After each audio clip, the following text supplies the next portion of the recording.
Rob Aspero here on the Viral Volley Podcast. Wanted to encourage you to support local restaurants. One of my favorites is the Outpost Kitchen over on 1792 Monrovia Avenue over in Westside Costa Mesa. My favorite smoothie there, the Bulletproof. Little cold brew action, almond butter, banana, almond milk, honey, dates, and cocoa nibs.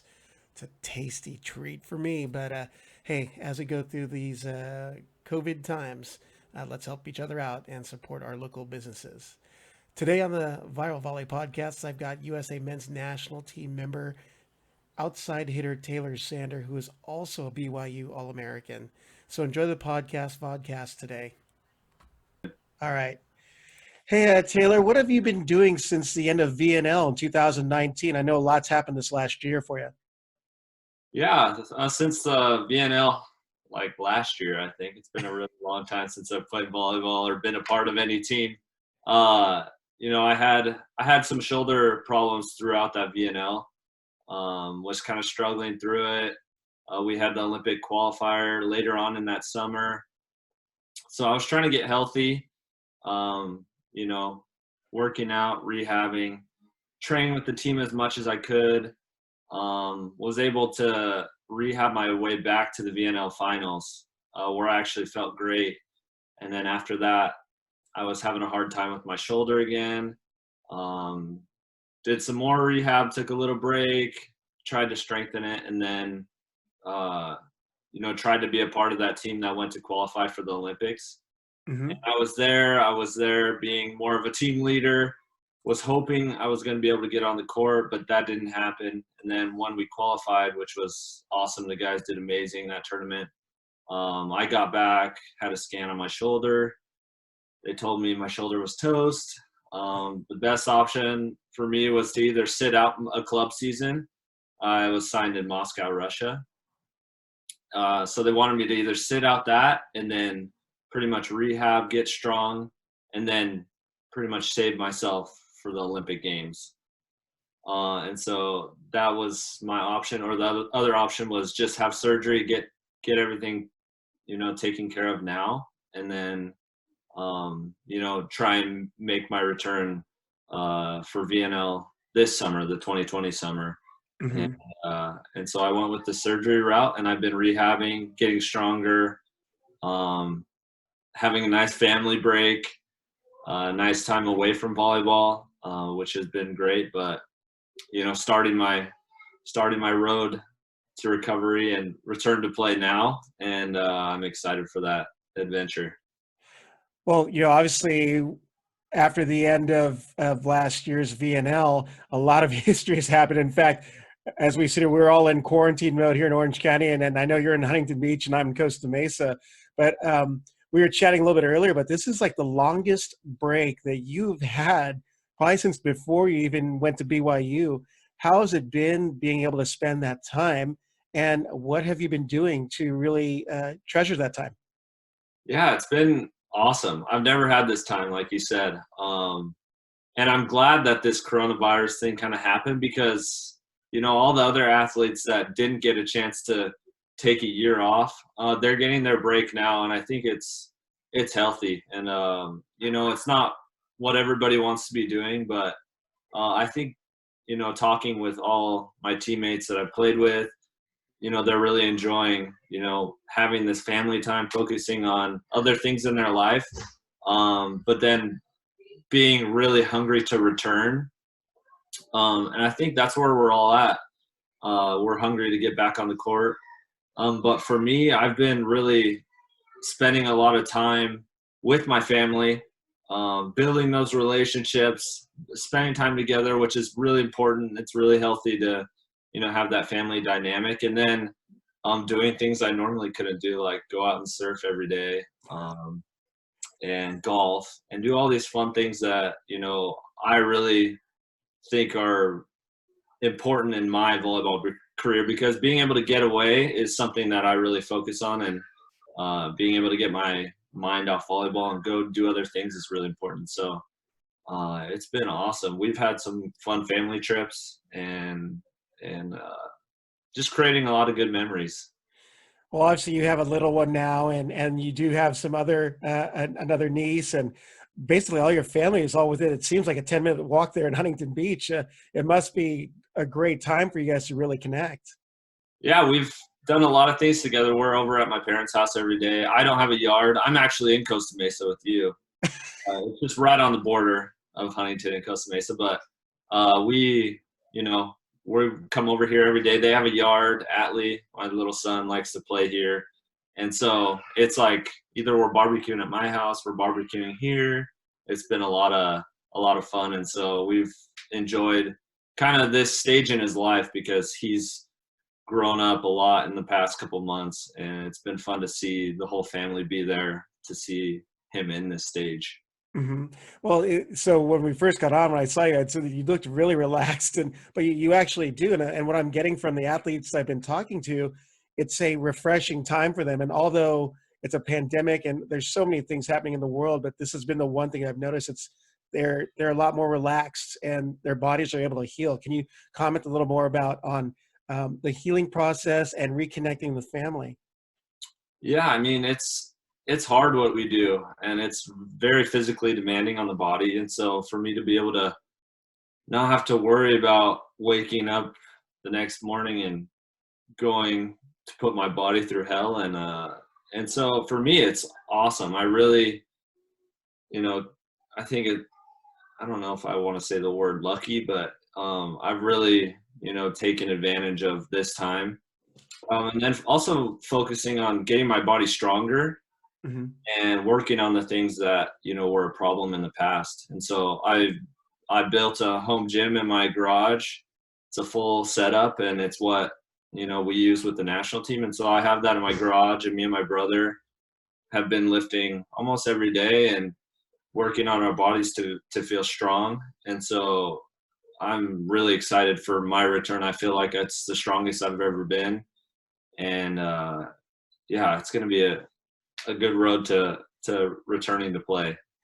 Well, it's interesting to hear that because the in speaking with other athletes, they've also said the same, very similar thing. Like, what, our bodies are rested, but they're also getting stronger, and our mindsets can be better. I think when we come back, we're going to see a new level of play, and I mean, to see you at a new level of play would put you in the like superhuman category for me. So, It's been a long time. I don't even know if I can play volleyball. I've been playing here and there, but it's been a long time. And I still study the game, and I love watching clips of other people and learning from them. And so I'm constantly trying to learn even when I'm not playing.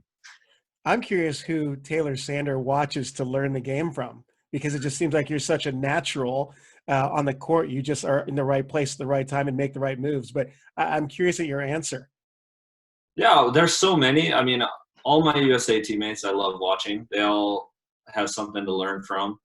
But then there's a lot of really good players in the world. Like Leon. I mean, I'm not as physical. I'm not jumping or hitting as hard as him, but there's some things that he does that I'll never be able to do. But for me, it's fun being able to watch someone like that. And then, there's so many players. I love watching my brother, for example. Uh, it's fun seeing him grow. He's really, you know, performed well this last year on his club team. And so seeing that, and, it's just inspiring. And so I just love watching volleyball, being a part of it. Well, we miss seeing you play. So, let's go ahead and take a break right there. We'll go into our next segment with Taylor Sander. And we're here on the Viral Volley Podcast and or volleyballmag.com, depending on what you're listening on.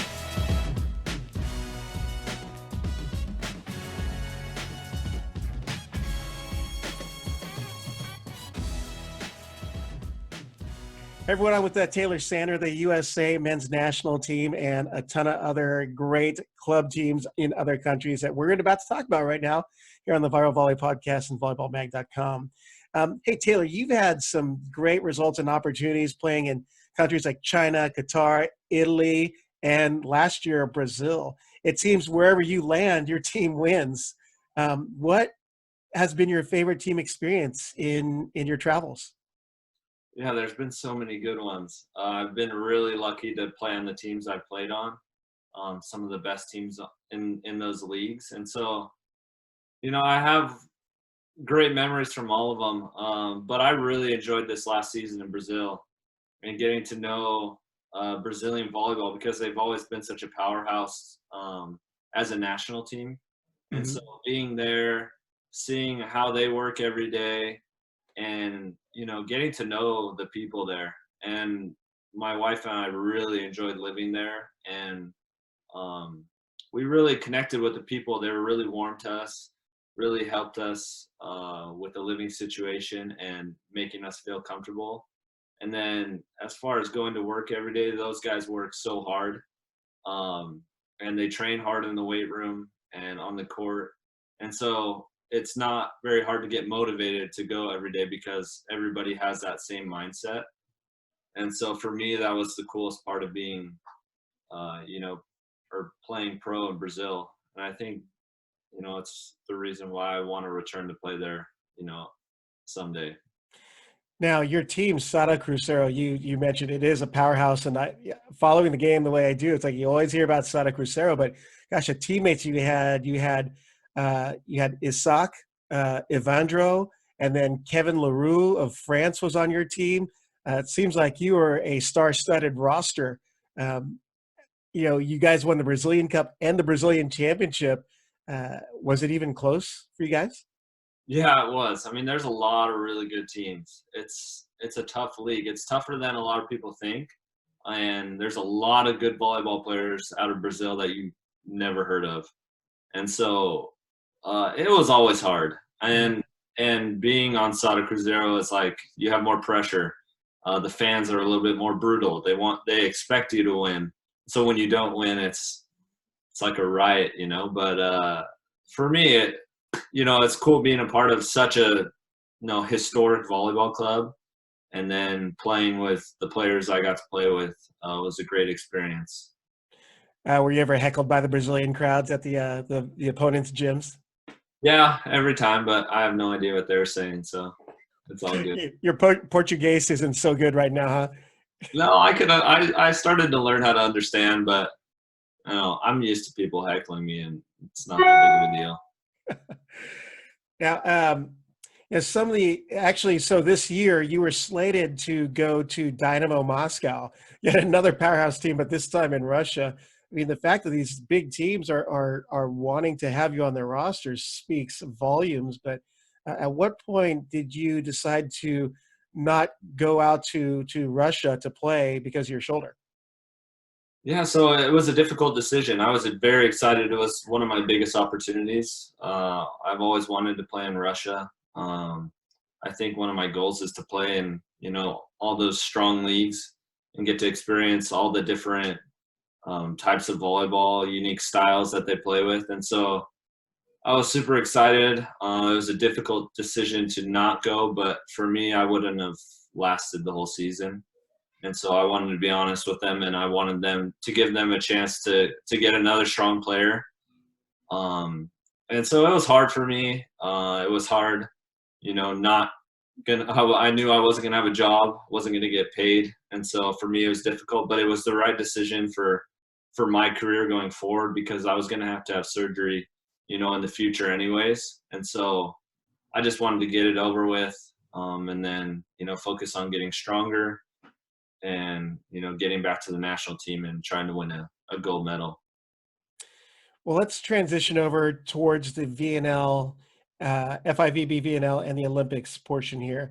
Um, During the 2019 VNL season, and you amassed 144 points on the season, and you finished off with a bronze medal. And you'd mentioned that you made it back for VNL finals. What were your thoughts on the 2019 campaign and the look of USA volleyball at that point? Yeah, it was interesting. We didn't have everybody to start because of Champions League with the clubs the year or right before VNL. So some guys got a little bit back a little bit late, and then the coaches wanted to give them a little bit of break before starting with the national team. And so we were missing some key guys like Micah and Matt Anderson and Aaron Russell. And so it was different. We had a little bit younger group with us to start. I think we started in Poland, And then, I was with them most of the way. And then I started having some shoulder problems, and so I wasn't able to play every match, but the coaches were doing a good job at, you know, getting everybody a chance to play and get the valuable experience out there on the court. And so, for me, I think it was good. We didn't have to qualify because we were hosting in Chicago. And so that played a big role in our coaches' decisions because, we were able to rest some players, but we wanted them to be, at their highest level when we got to the finals. And so it was a roller coaster. Mm-hmm. They did a lot of like managing and stuff like that, but they wanted to make sure that we had, good trainings in before we got to the finals. And I thought we showed up with a great team. Not everybody was super healthy, but we were actually in the gold medal match. Yep. Pretty sure. And Yeah. we lost the gold medal match. But it was a good match. It was fun to be in a gold medal match. It had been a long time. But VNL is always a grind, and I feel like the coaches did a good job at managing us.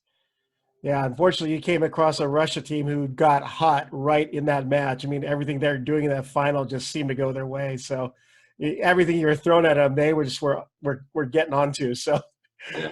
I rewatched that last week, like, wow, I hadn't seen Russia play that way. Yeah, they're a good team if they get hot. You have to serve tough to be able to beat them, and we didn't have our best serving match, and so that was for sure the difference. Now, this week, you would have started VNL here in the USA. You would have been in Pittsburgh, Pennsylvania.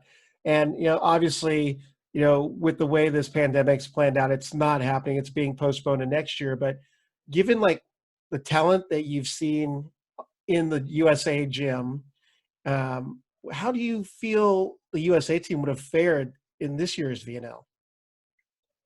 Yeah, I think we would have done great.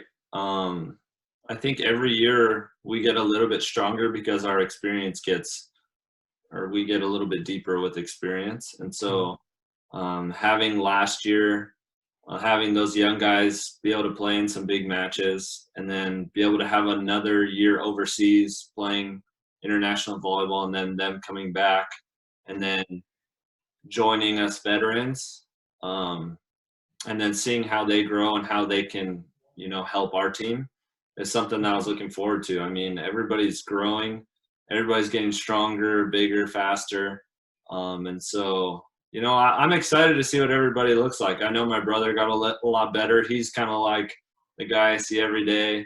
And so, me watching him and seeing how he grew this year and then just shooting messages to the younger guys and seeing how their seasons went, seeing some highlights. And, it's exciting seeing that young talent and then seeing how they can fit in and contribute to, our roster.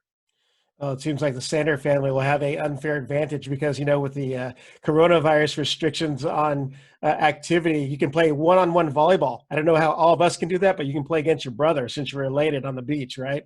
Exactly. Well, we play with my dad, my mom. We've been I have a net, so we've been playing down on the beach. Nobody's stopped us yet. So, Are you saying from a game standpoint or from a legal standpoint? Both. Yeah, I know your mom's got game. She's sandbagging in all the Huntington Beach rec leagues. Hey, so when the COVID pandemic broke out, and from it the resultant halted play of VNL and obviously the postponement of the Tokyo Olympics, I guess what was your response upon hearing that all these international competitions were being canceled and or delayed? Yeah, I was here training in Anaheim at the USA Training Center, and so I was kind of listening to things through our athletic trainer, and he was like, "Yeah, they're thinking about canceling this. They're thinking about canceling the leagues." And you're talking about Aaron Brock, correct? Yeah, Aaron Brock. And so we had small conversations, and we were like, "There's no way this is ever gonna, affect us." Like, we were really optimistic that nothing was gonna happen. And then he kind of had some inside information, and we started hearing, "Oh, maybe we're not going to be able to come into Anaheim and train, and then some people are going to start coming home from overseas. And it was real crazy. I couldn't believe it. I was like, man, this is real wild. Like nothing like this has ever happened. And so, yeah, it was weird. It was just a weird time. It still is. Just being in a social setting is weird. Going to the grocery store is, I don't know. It's funky times, but getting through it, we're almost there, I think, or I hope. Yeah. Well, obviously, we just had the announcement yesterday from Governor Newsom that we should expect a loosening of the restrictions in the upcoming weeks rather than months. So I'm looking forward to that. But, man, I miss seeing all you guys play. And I would have been in Pittsburgh for VNL, see you guys play, the only time in the United States. But, you know, it is what it is, and it's happening, and we're making it by slowly. You know, regarding VNL, though, I mean, since you've been on the roster, I believe it was 2014, the USA has had some really good results. You've medaled, you won gold in Florence at 2014, and have at least got the bronze. And in other international competitions like the World Championships, received bronze, and the Olympics, another bronze medal. But it seems like the USA program is trending upward. And a lot of it was a talent that came out when your first year. Obviously, you bring so much to the USA table in competition, but in whole, what the team is doing, it's like you guys have such a great chemistry together. Can you comment a little bit of the progression and growth of the team from the time you've jumped on to now? Yeah, it's been interesting. I felt like I got very lucky. I had a solid college career, and you know, I got in the gym 2012. So I got to train with that team just before they went to the Olympics. But I don't know. I think when John took over, he wanted to give some young guys a chance, and he really, I think, did that. I think he gave me the chance. He was like, "Hey, we're gonna throw you in there. We're gonna, you know, get you some international experience." He did the same with Aaron Russell. You know, Matt and Micah was also thrown in, I think 2013, as a starter. And so it was interesting. But I feel like, you know, we have like a solid young crew of players that have mixed in with the Matt Andersons and the Max Holtz and like that. And then we've played so many summers together now that, you know, we've kind of created this brotherhood, and we have this trust, and we have the way that we come to work every day. We all have bought into what, you know, John has created and the culture that we've created at USA Volleyball. And so I think that's the reason why we've been so successful. We are never complacent, and we're always trying to find little ways to get better, whether it's mentally, physically, or, you know, technically. And so I think just that being in that environment and having the coaches we have is the reason why we've been successful. But we are always striving to win gold medals, not bronze medals. And so Right. the level is so high these days, and it's only getting higher. And so for us, we have to keep, you know, getting better to be able to keep up with all these teams in the world. And so Well, speaking of the future of USA Volleyball, I'm curious as to who you see as who's in the USA gym, who's really catching your eye and developing, and it's not to be held to stone, but I mean, like, who's really catching your eye performance-wise for all of us that don't get to be at ASC? yeah, there's so many. It's hard to name a few, but like people like Micah Ma, TJ DeFalco, my brother, and then, you know, the Ben Patches, who's kind of playing behind Matt, but is having a really good professional career.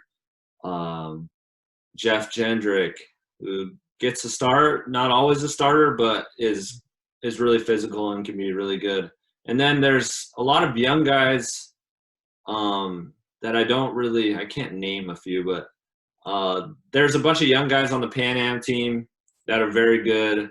Just need a little bit more international experience to be able to, you know, play at the level we're playing at.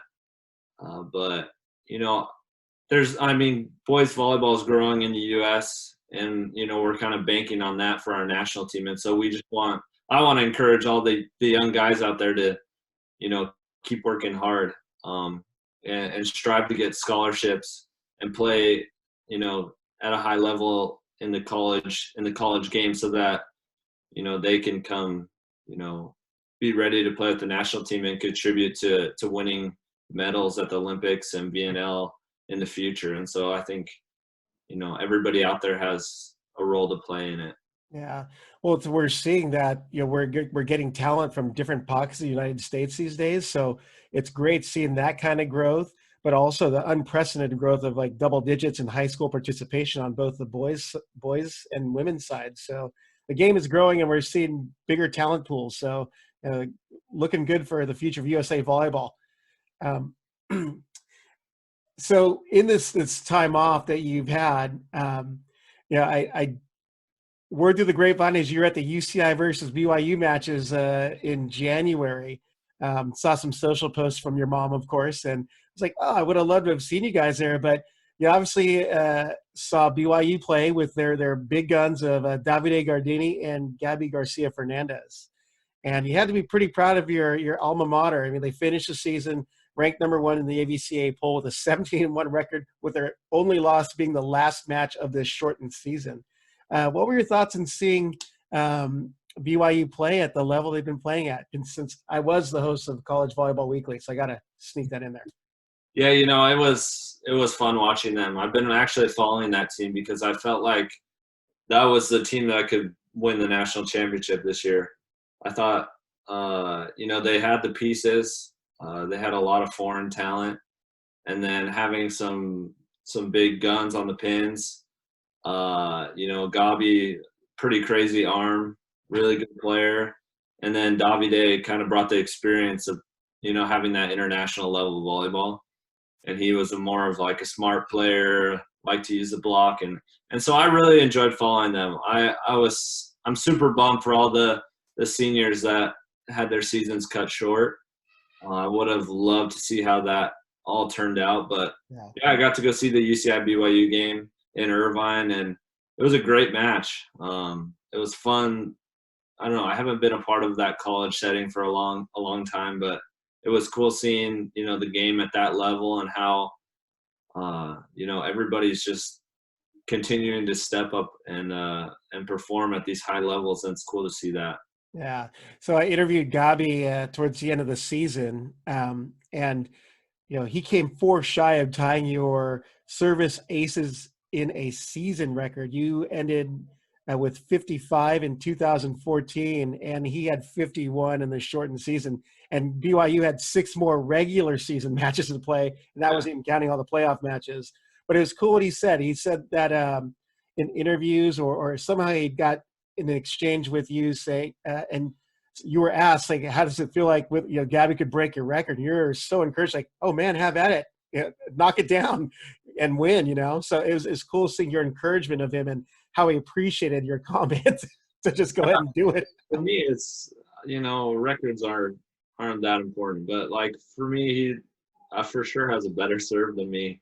He's got a good arm, and he for sure would have smashed my record. But like for me, it's cool to see that. I appreciate. I want him to win a national championship rather than get a serving record, but it's all good. I'm proud of him. I think he's turned out to be a great player, and he definitely has an arm on him. Well, if you're to sit around the bragging rights table, you can always hold this one on top of him and say, hey, I still have the most service aces in the match, 9 versus UCSD. You only had 8 against University of Mount Olive. Yeah, there you go. Got something over him, I guess.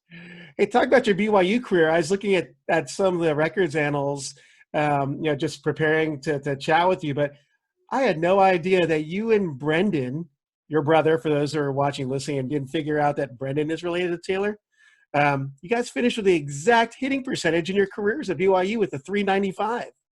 I had no idea. I have no idea what records or anything that we hold, but yeah, that's awesome. That's actually pretty cool. That's tied for 3rd in their all-time records. Well, there you go. That's actually not bad for an outside hitter. I'd take that any day. Yeah. Yep. Good.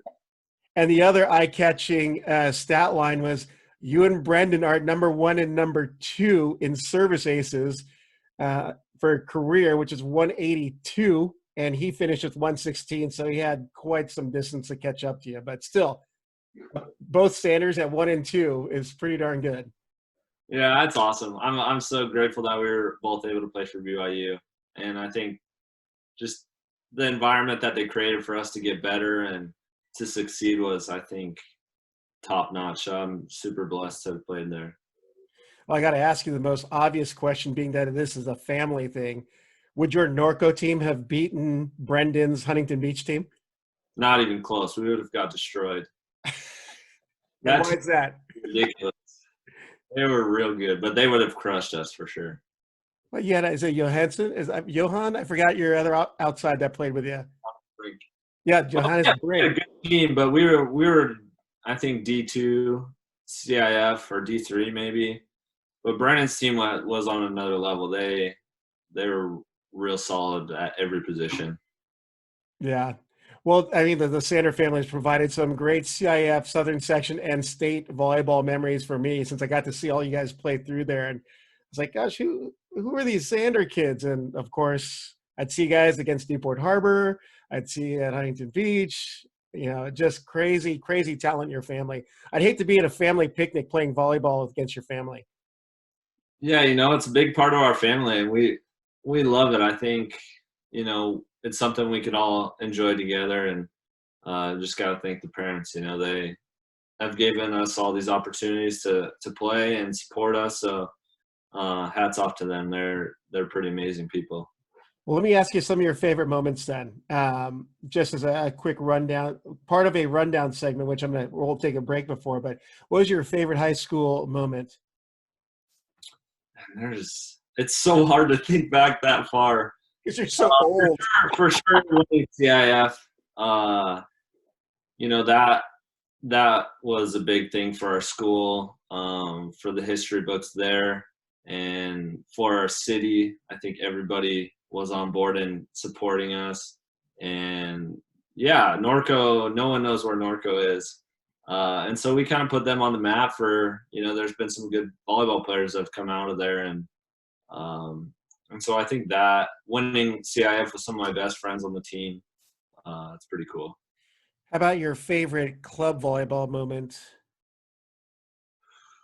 And my favorite club volleyball moment? That's a difficult one. What club did you play for? I don't want to get it wrong, so I'm just going to ask you. What clubs have I played for? Like what club, junior club you played for? Because I know, but I want to be sure. I grew up playing for Mavericks Volleyball Club. That's in Corona. Mm-hmm. And then I moved from there to a 14 and under club at Riptides. And then I'm pretty sure 15 and under to 18 and under, I played for Orange Coast Volleyball Club. That's what it was. Yeah. Okay. That's what I knew of. And so we, as a 17s team, we were always competing with the 18s teams. And so we won a couple of 18s tournaments as a 17s team. And so I think that was pretty cool, is being able to compete with like the kids who are a little bit older than us. Mm-hmm. I'm pretty sure that we won some 18s tournaments. But again, I only won some bronze medals with my clubs. I think every year I won bronze medal. So you guys can call me the bronze medal king, I guess. No way. You're going to be a gold medal recipient. That's what we're going to call it right now. All right. Sounds good. So I'm going to jump in on your college moment because I got to witness some of the best play between definitely the best two outside hitters at the time. It was you against Taylor Crabb at Long Beach State. I have to say that's got to be one of your top moments. I'm not going to say that it is, but it's got to be one of your top moments going toe-to-toe against Long Beach State. For sure. I remember having the conference tournament at BYU. And for me, every moment in college volleyball would have to be – every best moment would have to be playing in Provo, 1,000%, because anytime a big team would come, the crowds always showed up.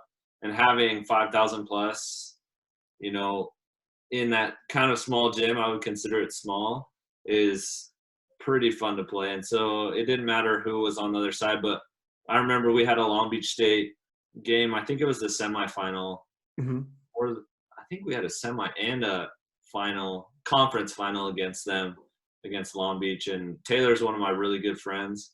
I saw him the other day, and he's such a great player. It's always fun beating him, and he's always had his wins against me, but we've also been teammates, and so it's always fun playing against guys that bring the game to another level. So Can we see a Jake Gibb, Taylor Crabb against Brenden and Taylor Sander down in Huntington potentially? Yeah, for sure. Jake's actually my parents' neighbor, so I see him every day. We actually played beach on Saturday with Jake and my brother, and just trying to touch the ball, keeping it safe still, with this COVID-19. But yeah, it was cool. We haven't touched the ball in a long time, so it was fun having Jake out there put up a big block. And All right, you got to give me a call next time it's down there. I'm gonna go down with my camera and cover this. Sounds good. Sounds good. I don't know if Jake will like it, but I had him on another panel with him just a few weeks ago, so hopefully he'll understand. I'm just trying to keep you guys in the public spotlight. For sure. What you're doing is awesome. Hey, favorite international pro moment? That could be Olympics, playing international club, VNL. What would you say is like one of the top moments for you? Performance, or even just a team experience? Yeah, I think some highlights for me are winning in 2014. It was my first year traveling and starting on the national team, and being able to win that first year was a big roller coaster. We had some matches where, it was either we win or we're out of VNL. And so we ended up winning. Crazy experience. Money's involved. I hadn't seen any money. You guys won $1 million that year, if I remember correctly. Yeah. And it was surreal. It was so cool for my debut as a pro athlete. And then for sure the Olympic Games, are up there. It's a big roller coaster also. Very physically and emotionally demanding. But a lot of lessons that I've learned from there have really helped my volleyball career now. And then being able to medal and represent your country in, the biggest stage of sport there is pretty dang cool. I'm very lucky to be an Olympian. So yeah. Well, that 2014 year, if I remember correctly, it was a very young team, and for the most part, USA wasn't really being considered to be in the final, but you guys upset Brazil in 5, if I remember correctly, in the semi. 4. It's a 4, yeah. So, but it was intense. I remember watching it live. For sure, it was me and Micah.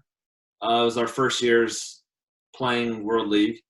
It was World League at that time, and yeah, crazy to experience that with him, and then being able to play with legends like Dave Lee, Sean Rooney was on the court, Matt Anderson, and Max Holt, Dave Lee, if I already said that. It's crazy, like, that I got to play with them because I looked up to them,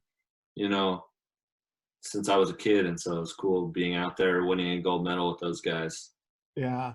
Well, let's go off the volleyball court. Favorite family moment, because I know you got a tight family, and I'm honored and blessed to be able to know all of them. So I get to see the dynamic with all of you at so many events each year, with exceptions last year because of COVID. So kind of missing the Sander family. I told your mom that. Are you talking about all of us as a family? Or yes, a non-volleyball family-related moment, favorite moment this last year. This last year. Well, for me, it's different than what other people would say. But during this COVID crisis, I'll say the most recent, we went to St. George, Utah, and we rented an Airbnb there with just our family. And we have these Can-Am off-road cars. Oh, cool. What those are? Mm-hmm. They're called Can-Am Mavericks. And so my dad has one. I got one this last year. And so we went out there to this place called Sand Hollow. And it's like sand dunes and a bunch of rock crawling. There's a lake. And so we were there. And this was kind of like a month after everything happened. And so we went there as a family to kind of get out of the house and do something fun. And so we went there and we had the most fun. We all jumped in the cars and went out and, had fun moments. But my family, we always have done extreme sports. We've always been into dirt biking and going out to the desert. And so that's been a big part of my family growing up. And so being able to do that after not doing it since high school was pretty cool. It's just kind of like deja vu, like, it's what I grew up doing. And so now that I haven't had volleyball, we've been able to do that again. So it's been cool. Wow. So we go to a little fun segment here. I do the rundown just to get the inside look at Taylor Sander here. And they're easy questions. So it's just first thing that comes to mind, give an answer, and I'm going to jump to the next question. All right? Sounds good. Short board, fun board, long board, or SUP? I would say shortboard. All right. Snowboard, skis, or snowmobile? Snowboard. Desert, river, beach, or mountains? That's a tough one. River. Did you get your natural good looks from mom or dad? For sure, my mom. I look just like my mom.